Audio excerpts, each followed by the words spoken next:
Actually আপনারাও জানেন যে ত্রিপুরা রাজ্যের মধ্যে গত 23শে বিধানসভা নির্বাচন থেকে ত্রিপুরা রাজ্যের মধ্যে যেই বিরোধী দল কংগ্রেস সিপিএম জোট হয়ে গেছে।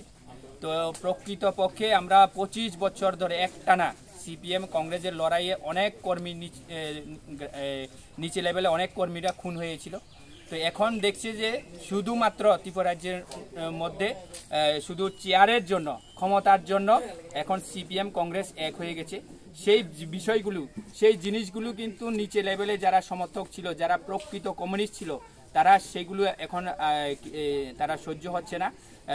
সেই কারণে অনেকে এখন ভারতীয় জনতা পার্টিতে যোগদান করছে এবং দেখছেন তারা এই 6 বছর এবং কেন্দ্র মোদিজি 10 বছর যেইভাবে শাসন করছে, যেইভাবে মানুষের জন্য প্রকল্প পৌঁছে দিচ্ছে ঘরে ঘরে, সেই জিনিসগুলি তারা আকৃষ্ট হয়েছে।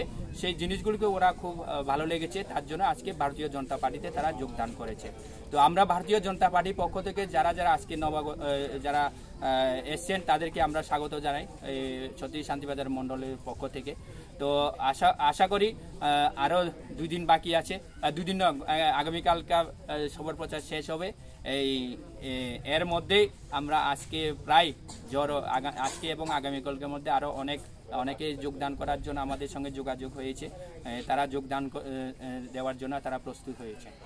কত পরিবারের কত ভোটার আজকে এই পদিশরি মুসলিম পাড়াতে 5 পরিবারে 20 ভোটার আজকে ভারতীয় জনতা পার্টিতে যোগদান করেছে।